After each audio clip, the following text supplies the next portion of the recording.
This is the Kate Daly Show.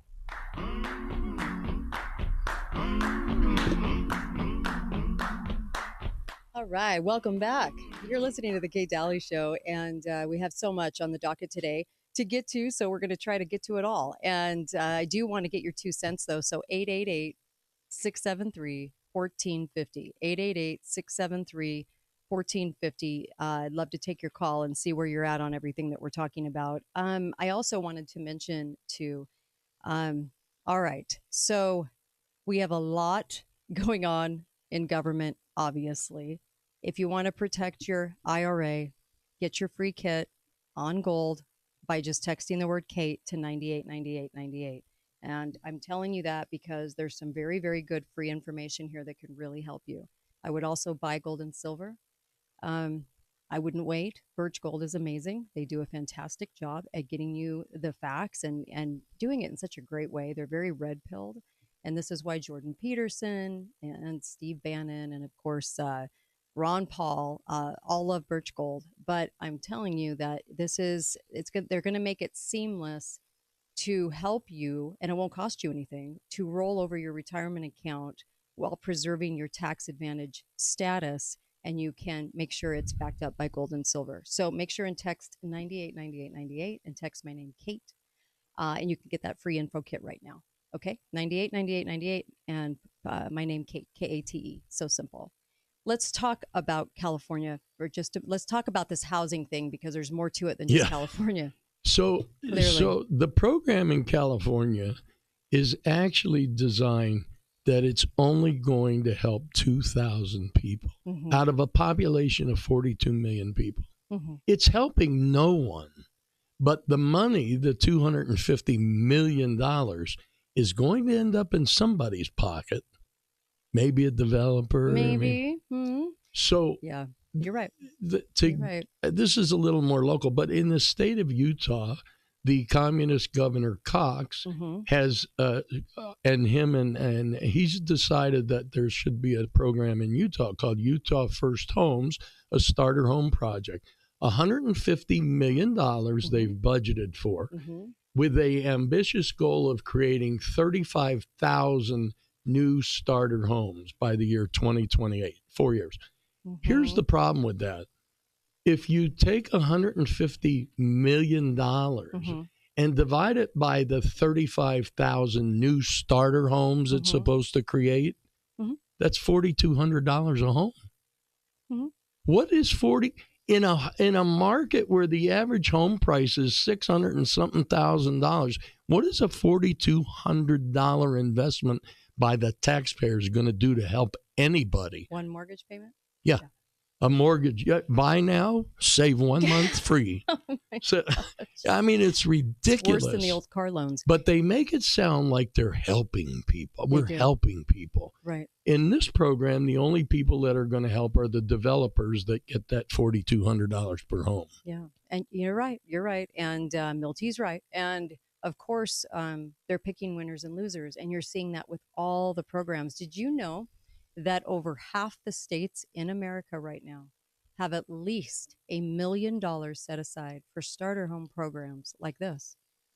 If they were honest about it and just came out and said, we're starting a $150 million lottery for first-time home buyers.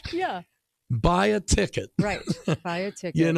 And if you win, you're going to get your $4,200. Yeah. About a month ago, they announced that in over 2,000 cities, you get $1 million. There's $1 million being given in 200 cities across America. Over $1 million being given, at least, for this program. These programs are 100% unconstitutional. These programs are robbing you, the taxpayer, of your money so that government can look like it's doing a freebie so that people can get reelected. Hold on, caller. Go ahead. So one thing, this is about first-time home buyers. But let's say that the state of California wanted to use $125,000 for each of their homeless people to help them buy a home. That program in the state of California would cost almost $3 billion. Ouch. Just for their homeless. Interesting. Hi, caller. Welcome to the show. Go right ahead. Well, hey, Kate. Hey, Hi I'm there. Penelope. How are Hi. you? Good. Go right ahead. So what's really interesting to me is if you look at who makes up most state legislatures now, you have a lot of realtors and people who are in the business of construction. Yep. Yeah. So again, it's the special interest that's padding their own pockets and lining their own pockets in order to make it's money laundering. Yeah. Honestly, it's just money laundering, right? Right. And no, exactly the crazy right. part is that all of these special programs are just adding to the inflation. Yep. Because if you're going to give away all of these dollars for a new home, it's just then all the realtors can ask more money for the house. Yep. So it artificially inflates housing again. It just is maddening that they think that, well, because they don't feel the effects of it because they get the money, but the rest of us feel the effects long term with that added cost tacked onto everything else. Yep. You're right. No, you're absolutely right. Thank you for that. Really appreciate the call. You know, it's funny too because not funny but sad. I mean, we talk about Utah because that's where we're at right now, and I'll tell you, our governor. Oh, what a sellout! He's so horrid, and such an embarrassment to our state, and so Biden loving. You know, just Kamala loving.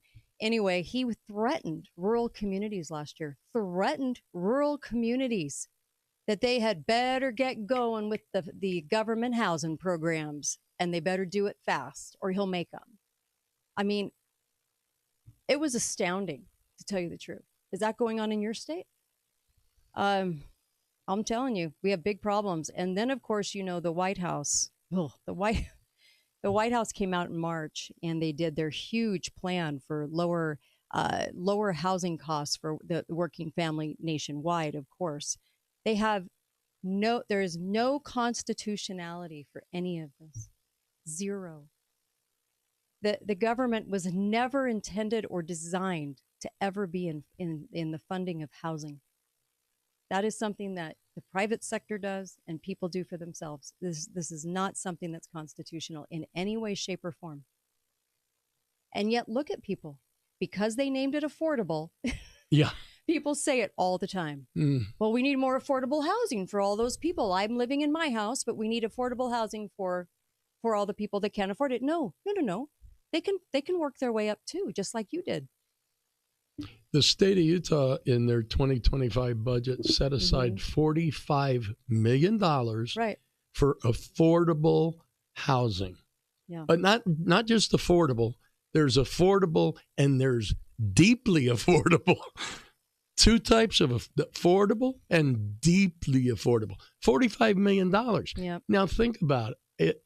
If there's 100,000 people who need affordable housing in the state of Utah, that's not a lot of money. If you had a mayor that was worth their salt, if you had a city council that was worth their salt, I haven't met one yet, but if you do have one, thank the Lord that you've got one. But I haven't seen it in America for a long time. But if you have county commissioners in your area that are adopting all of this affordable housing everywhere, aren't you kind of wondering why they're doing it? Aren't you kind of wondering why? What are they getting for that? And then they turn around and they say, look at me as your mayor, county commissioner, city council. Look what we've done for you. And all they did was steal from all of you. They just went into your house, robbed you, and now they're standing out on the corner giving away all your goods and saying to you that you should thank them for helping. Okay? This is where people come in. If somebody wants to help you get into a home, great, not a problem. When you have to rob people to do it in taxation, and then you try to give it away, it's called plunder. It's very wrong. It's very, very wrong. And we as a nation have now adopted this as something that we like to see government do. I like to see that. Oh, they're helping.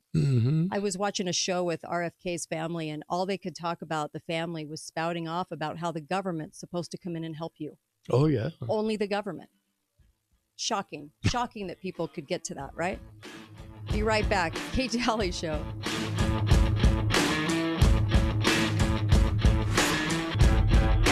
Thanks for listening to The Kate Daly Show. All opinions expressed by the program participants on The Kate Daly Show are solely their own and do not necessarily reflect the opinions of